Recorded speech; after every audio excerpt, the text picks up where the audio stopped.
Hey everybody, it's Suzanne.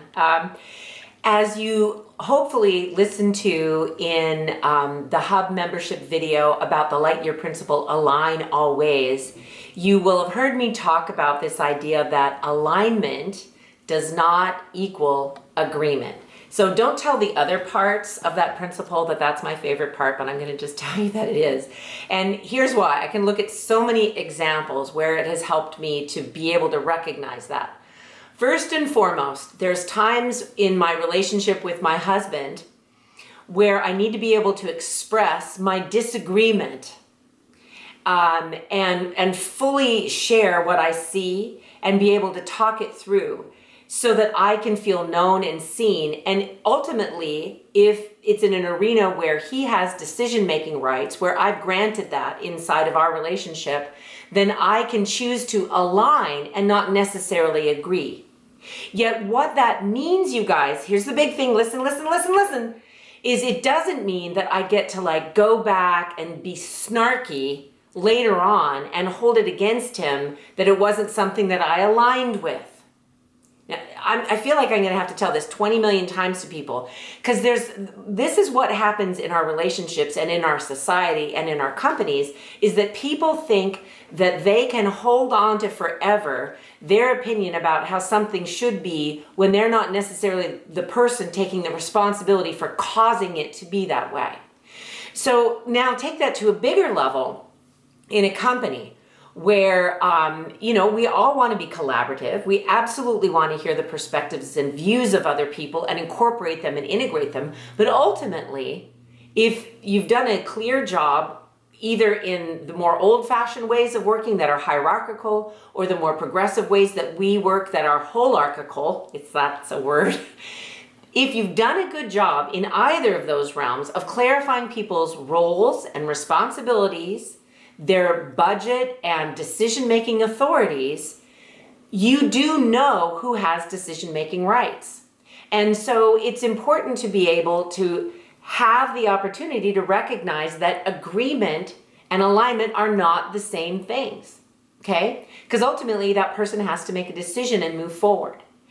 The other thing I'd love to say about this whole idea is I know for myself when I make a decision that isn't always popular, it's important for me to know that. It also fits with the work of the 4 agreements of not taking things personally.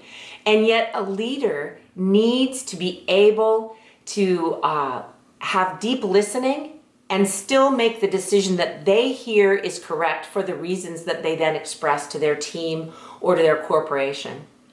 Now, let's just get it a little bit more homey because some of you might be like, all right, Suzanne, that's pretty theoretical. My company has 2 people in it. We know when we're aligned. Or some of you might be in giant companies and say, yeah, I know when we're not aligned. So one of my favorite examples, if you ever come to visit us here at Conrad Land at the Casita, in our main house, there is a bathroom in the middle. It's a small bathroom that we remodeled in 2009, a while ago. But what we did is we did it through agreement, and it ended up being this compromised bathroom where it didn't really have a vision. Because alignment's always going to come from a vision. It came from, well, my daughter liked this, and I like that, and my husband liked that, and my son liked that, and we put it all together, and the bathroom doesn't really all work and go together in this great way because no one was really owning ultimately the vision and owning the process of helping all the parties align so that there could be this cohesive experience. And going into that bathroom just makes me chuckle and reminds me that that these 2 things are not the same. Alignment and agreement are not the same thing. And if you want to have a life that has a foundation that is built on alignment, you need to get good at that because otherwise you'll have compromise.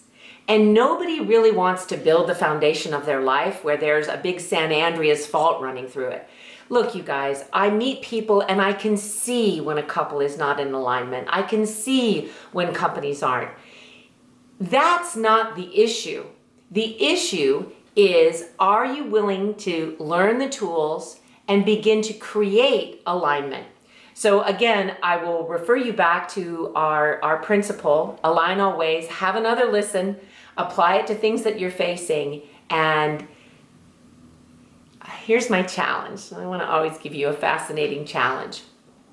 Is there a place in your life where you've been a little stingy and all you really needed to do was align with the person and express that you're not in agreement and support the decision fully and wholeheartedly anyway? That would be an act of leadership. So go see if you can go do that for someone, because then that's how someone will be able to do it for you. All right, over and out.